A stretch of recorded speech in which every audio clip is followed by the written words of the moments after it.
السلام عليكم ورحمة الله وبركاته، حبايب قلب ام محمود بره مصر وجوه مصر، ربنا يخليكم ليا ما تحرمش منكم. احلى عيلة واحلى اخوات. هنعمل ايه النهارده اللي ما بنستغناش عنه؟ عملت الخضرة وعملت اللي على البارد. هنعمل النهارده احلى هريسة شطة على السخن. يعني ايه على السخن؟ هنشوف مع بعض التكات والحركات. جيب الفلفل زي ما انت عايزاه، الكمية اللي انت عايزاه. انت جايبه قد ايه يا ام محمود؟ انا جايبه بالظبط كيلو و200 جرام 100 جرام كده يعني. تمام.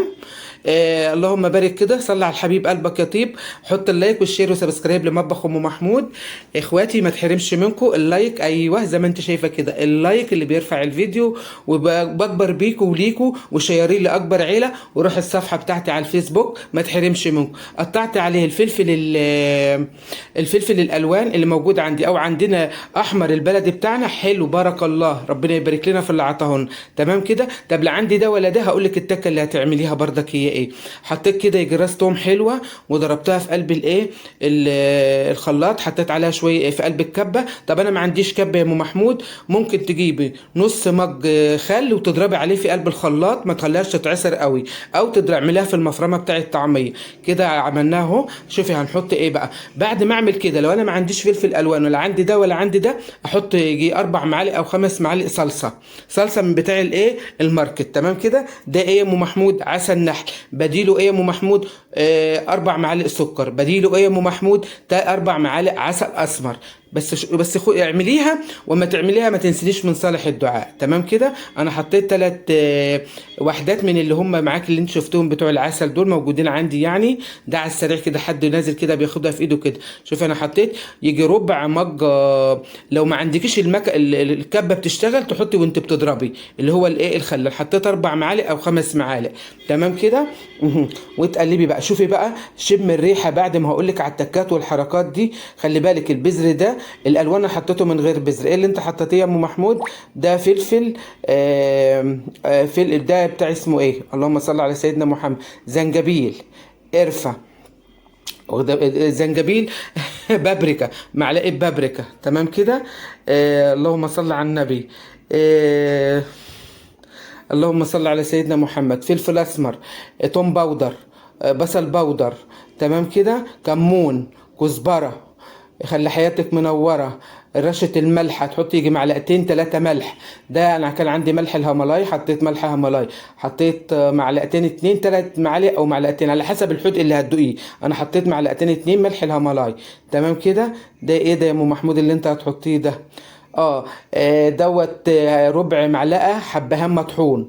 تمام كده. ايه يا ام محمود تاني؟ حطيت فلفل اسمر. تمام. والله يا جماعه عايز اقول لكم وهم.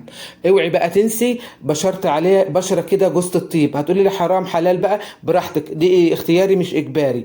هنا بقى دول في ايدي 3 وحدات نجمات ينسون. ممكن تطحنيهم في الكبه بتاع الخلاط، وممكن تحطيهم كده ياخدوا الطعم والريحه، وتسيبوهم بردك ايه متخزنين في قلبها يعتقوا كده بمعنى اصح. تمام كده. حطيتي قد ايه يا ام محمود كمان؟ 1/4 معلقه. بقول لك الريحه اللايك اللايك اللايك وسبسكرايب لمطبخ ام محمود. ما تحرمش منكم، ربنا يخليكم ليا. بالصلاه على النبي هنكبر ونزيد ونبقى احلى عيله، عيله ام محمود واخوات ام محمود. حطيتي هنا يا ام محمود ايه؟ يجي اقول لكم كده ربع مج، يعني ايه يزيد عن ال1/4 معلقه كده. بتاع اسمه ايه؟ زيت. ايوه زيت نظيف، زيت نظيف. هنا بقول لكم ولعت البوتاجاز دي على السخن. على السخن دي بقى تقعد معاكي سنتين، تقعد تعملي الكميه اللي انت عايزاها. تمام كده. هنا بقول لكم انا كده نزلتها. عايزه تخليها على كده بعد ما اشوفه ما تقلبي فيها. القاع بتاع الوك بتاعي مش ملسوع. تمام. اضربيها بالهاند بلندر او ما تضربهاش تخليها زي ما هي. انا خليتها نص تنعيمه مش خشنه قوي. المحشي، المكرونه، كل البدنجان المخلل، كله بصي خدمتك وفي بيتك. عوسي بقى عوسي ايه؟ عوسي دي ادهين البرطمان. ادهين البرطمان زيت. تمام كده. انا حطيت كمان معلقه سكر. حسيت ما تنسيش تحطي معلقه ممسوحه ملح ليمون. ملح ليمون، شوف اللون، ملح ليمون ده هو الاساس فيها يا جماعه، الاساس فيها. وادعي لي بعد ما تعمليها. ما تنسيش من صالح الدعاء اللايك والشير وسبسكرايب لمطبخ ام محمود. ربنا تهزيها كده عشان ما يبقاش فيه فراغات. تمام. وتحط على وشها زي ما انت شايفه زيت. تمام كده. اللهم صل على سيد. انا حبينا برطمان تاني وديناه الناحيه التانيه، انما دول عندنا في التلاجة. بألف هنا وشفا على قلوبكم. دمتم في حفظ الله ورعايته وامنه. وتقفليها بقى. بصوا بقى، انا حبيتها وهي سخنه شويه عشان تتنها كده ايه، محتفظه بنقبها كده يعني، تحتفظ اللايك. اللايك والشير وسبسكرايب لمطبخ ام محمود. قفلتها وهي سخنه عشان ما تعملش عفونه، وهي عمرها ما هتعمل عفونه لان احنا طبخناها صح. تمام كده. تعالوا معايا وشوفوا الجمال، وخشوا لاخر الفيديو وشوفوا اللايك والشير وسبسكرايب لمطبخ ام محمود.